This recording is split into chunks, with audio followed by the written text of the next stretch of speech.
दोस्तों, इन लड़कों को आपने कभी ना कभी फेसबुक पे या इंस्टाग्राम पे या यूट्यूब पे देखा होगा, जो हजारों लाखों का नहीं करोड़ों का सोना पहन के सोने की गाड़ियों में घूम रहे हैं।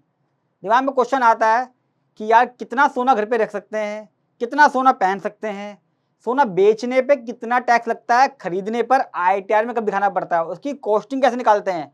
शादियों पे हमें सोना मिलता है, हमें अपने दादा परदादाओं से, सास ससुर से सोना मिलता है, बहुओं को गिफ्ट टू गिफ्ट सोना मिलता रहता है पतियों से, बिल कभी होते नहीं है, कैश में हम खरीदते हैं।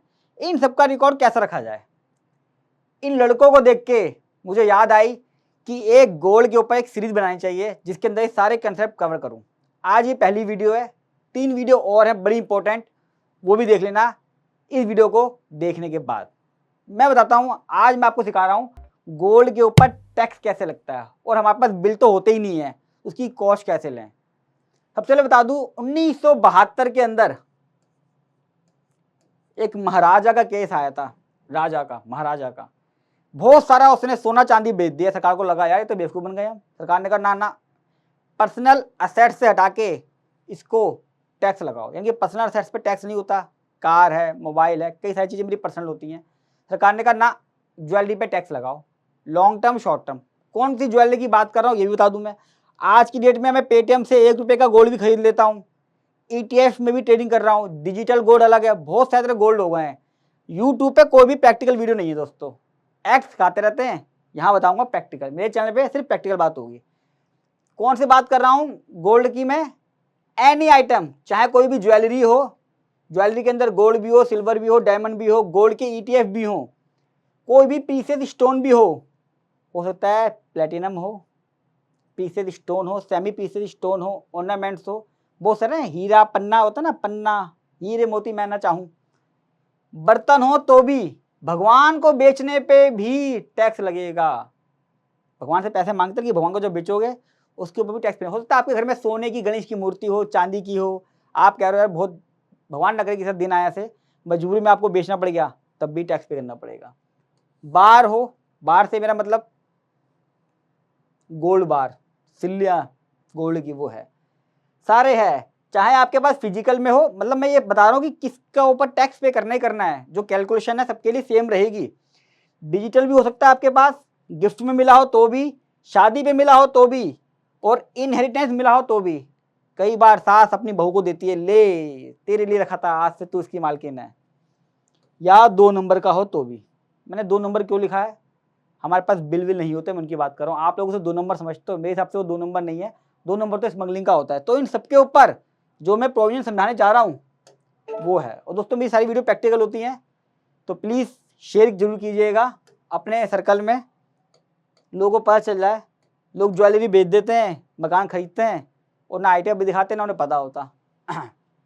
अब 2 तरह का टैक्स लगता है, कैसे समझ लीजिए। होल्डिंग पीरियड 36 महीने से कम या 36 महीने से ज़्यादा। अगर 36 महीने से कम है तो शॉर्ट टर्म कैपिटल गेन में आता है और इनकम टैक्स स्लैब के हिसाब से लगता है।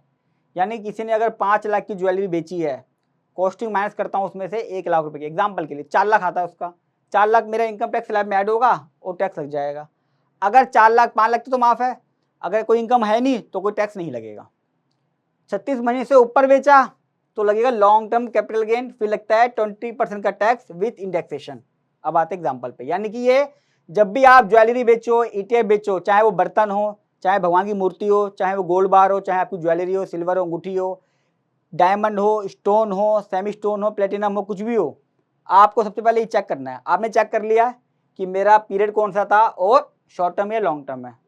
अब कैसे निकालोगे, सेल वैल्यू में से माइनस होगी कॉस्ट, और जो एक्सपेंडिचर करा होगा कोई भी हो सकता है, तो वो आएगा शॉर्ट टर्म कैपिटल गेन। अभी निकालूंगा कि सेल वैल्यू कौन सी होती है, कॉस्ट कैसे होती है, एक्सपेंडिचर कौन सा हो सकता है। आपने कोई मेकिंग चार्जेस दी हो, आप दोबारा गए हो कभी उसको टाका लगवाया, कोई भी खर्चा करा उसके ऊपर, कोई कमीशन ब्रोकरेज दी हो। और लॉन्ग टर्म में सेल वैल्यू तो होगी, इंडेक्स कॉस्ट निकालते हैं, जो कॉस्ट है वो, और कोई भी खर्चा कराओ वो भी, इसमें भी कुछ खर्चा करा होगा उसका इंडेक्स कॉस्ट, जैसे बाकी लॉन्ग टर्म में निकालते हैं। चार्ट होता है पूरा, चार्ट का लिंक मैंने डिस्क्रिप्शन बॉक्स में डाल दिया है, इन्फ्लेशन का, ये रहा। लॉन्ग टर्म कैपिटल गेन होता है। अब मैं आपको एक 2 एग्जांपल भी दिखा देता हूँ। अब दोस्तों 2 पार्ट बड़े इंपॉर्टेंट हैं, एक सेल वैल्यू और एक कॉस्ट। सेल तो वही है, जो मैं बेचूंगा पैसा आएगा, 10 लाख के बेचूंगा 10 लाख पैसा अकाउंट में आएगा, वो मेरी सेल वैल्यू हो गई। अब कॉस्ट पे आता हूँ, मेन इंपॉर्टेंट कॉस्ट।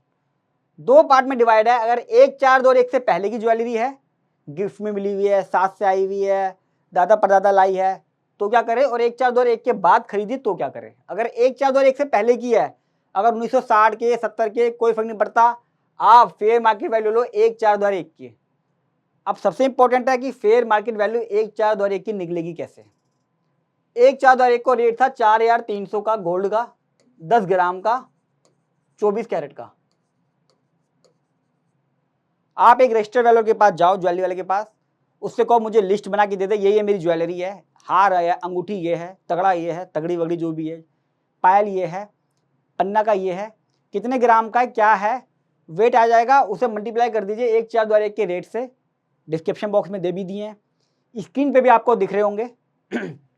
अब वो रेट अप्लाई हो जाएगा। मान लीजिए वो रेट मेरा 1 करोड़ का आ गया कॉस्ट, जो ज्वेलरी वाले ने सर्टिफिकेट पे निकाल के दिया आपको कि भैया आपके ज्वेलरी के हिसाब से जो आपने मुझे बताया है वेट, और 4,300 का रेट जो था 2001 का ज्वेलरी का, वो मैंने अप्लाई कर दिया। आपकी ज्वेलरी की जो कॉस्ट है 2001 की 1 करोड़ आ गई। अब आप इस 1 करोड़ को डिवाइड बाय 100 इंटू 331 या 348, जो भी इंडेक्स होगा ना, ये इंडेक्स होते हैं, इसका लिंक भी मैंने दे दिया है कि आपको मल्टीप्लाई किससे करना है।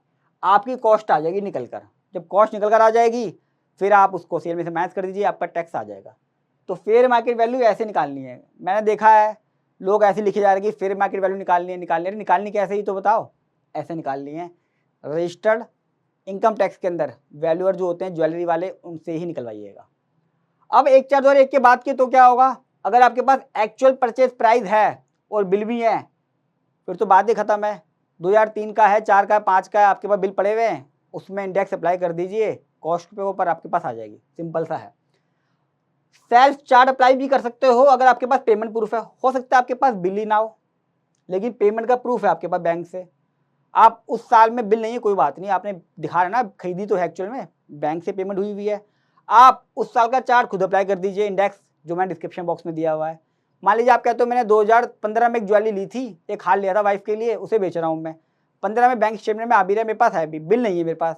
तो आप क्या करें, 2015 का इंडेक्स लगा दीजिए आज के डेट में। यहाँ पे नीचे क्या आएगा, 2015 का इंडेक्स रेट आ जाएगा, और यहाँ पे जिस साल बेचे है उसका रेट आ जाएगा।